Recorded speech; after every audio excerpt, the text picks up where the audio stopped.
좋은 교회 함께하는 말씀 나눔 116번째 2022년 9월 18일 말씀을 함께 나누겠습니다. 오늘은 구약성경 하박국서 2장 18절에서 20절의 말씀으로 다른 세대, 다음 세대, 미래 세대 75번째 멈추어 하늘을 보라 라는 제목으로 잠깐 은혜를 나누도록 하겠습니다. 당신은 교회입니다. 당신은 좋은 교회입니다. 좋은 교회가 온 땅 온 세대 가운데 가득하기를 소망합니다. 제가 어릴 적에 성장하면서 문제가 있거나 또는 답답한 일이 있거나 억울한 일이 있을 땐 꽤나 많이 학교 운동장을 돌았던 기억이 있습니다. 2바퀴, 3바퀴, 심지어 10바퀴까지 운동장 트랙을 돌고 가만히 서서 하늘을 보면서 그 억울했던 일, 또 슬펐던 일, 또 울분들을 좀 사귀면서 시간들을 지냈던 것 같습니다. 그때 하늘을 볼 때 마음은 그런 것이었습니다.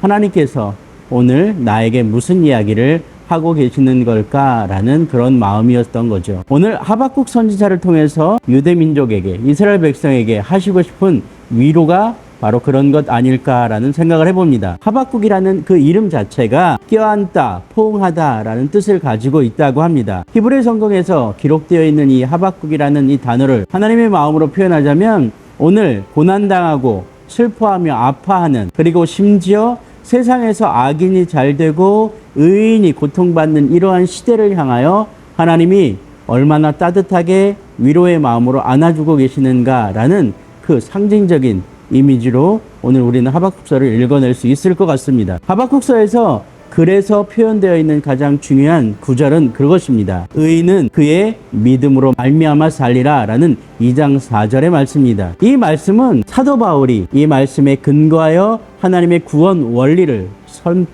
설파했고요. 중세시대 마틴 루터를 통하여 종교개혁의 시작으로 사용되었던 말씀입니다. 이 말씀을 붙잡고 루터는, 칼빈은 하나님의 살아계심과 오늘 우리가 믿음으로 말미암아 의에 또 구원에 이른다라는 이야기를 우리에게 던져주고 있습니다. 오늘 우리가 읽은 본문은 그런데 이렇게 시작합니다. 새긴 우상은 그 새겨 만든 자에게 무엇이 유익하겠느냐라는 표현입니다. 이건 다른 말로 표현하면 오늘 이방신을 섬기는, 세속을 쫓는, 세상의 기준과 세상의 풍속을 쫓는 모든 믿는 자들을 향한 하나님의 경고일 수 있고요. 이 시대 하나님이 아니라 이방신들과 다른 그 의지할 만한 권력과 힘에 눈길을 돌리고 마음을 쏟는 이스라엘 백성들을 향한 하나님의 경고입니다. 이스라엘 백성들을 심하게 다루고 또 그들을 짓밟고 넘어서는 바벨론을 향한 하나님의 경고일 수도 있다라는 것이죠. 분명하게 하나님은 우상을 만들지 말라라고 했습니다. 그러나 그 우상은 바로 우리의 마음 속에도 있고요. 우리의 삶 가운데 얼마나 많이 사용되고 있는지 모르겠습니다. 우리가 손으로 만든 어떤 모양, 형체만이 우상이 아니라 오늘 우리의 마음의 중심이, 우리 마음의 무게중심이 옮겨져 가고 있는 그 어떤 상황, 물질, 또 사건, 대상, 이 모든 것들이 오늘 이 땅을 살아가는 우리에게 우상일 수 있기 때문입니다. 물론 이러한 우상이 생길 수 있는 조건은 오늘 우리의 마음이 불안하고 또 위태함을 겪고 고통을 당할 때 생겨날 수 있는 아주 인간 본성 그 자체일 것입니다. 그러나 하나님은 분명하게 오늘 본문을 통해서 이렇게 얘기합니다. 부어 만든 우상은 거짓 스승이라 만든 자가 이 말하지 못한 우상을 의지하니 무엇이 유익하겠느냐라고 명백하게 이야기해주고 있습니다. 우리의 마음을 의지하기 위해서, 우리의 마음의 위로를 스스로 받기 위하여 우리가 만든 그 우상, 또 대상은 우리 스스로 의지하고 싶은 그 기대일 뿐입니다. 그것은 하나님이 아닙니다. 우리의 온전한 평화와 샬롬을 우리에게 전해주지 못합니다. 위로와 구원의 약속도 해주지 못합니다. 단순히 오늘 이 상황을 비껴가기 위한, 이 상황을 넘어가기 위한 우리의 방편이며 수단일 수밖에 없다라는 것입니다. 계속해서 본문에서 이야기하고 있는 나무에게 깨라 하며 말하지 못하는 돌에게 일어나라 하는 자에게 화 있을진저 그것이 교훈을 베풀겠느냐 보라. 이는 금과 은으로 입힌 것인즉 그 속에는 생기가 도무지 없느니라 라고 되어 있습니다. 하나님 우리를 하나님 형상 그대로 부어 만드신 것이 아니라 하나님의 형상 그대로 손수 만드시고 우리에게 생명을 부어 주셨습니다. 허락하셨습니다.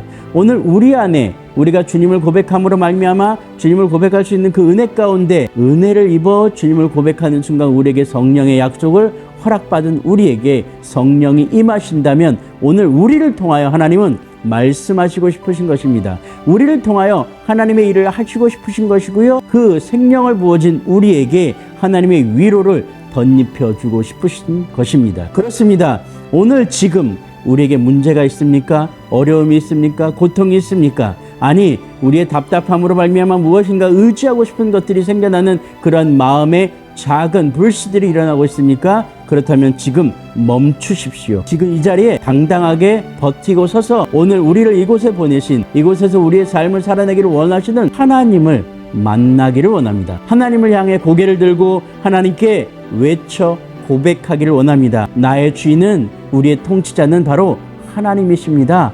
라는 고백 말이죠. 그러면 하나님께서 우리에게 위로를 주실 것입니다. 격려를 주실 것입니다. 소망을 주실 것입니다. 힘과 능력을 다시 한번 허락하실 것입니다. 성령의 충만함을 우리에게 은혜로 입혀 주실 것입니다. 그래서 오늘 본문 마지막을 이렇게 얘기합니다. 오직 여호와는 그 성전에 계시니 온 땅은 그 앞에서 잠잠할지니라. 아멘. 그렇습니다.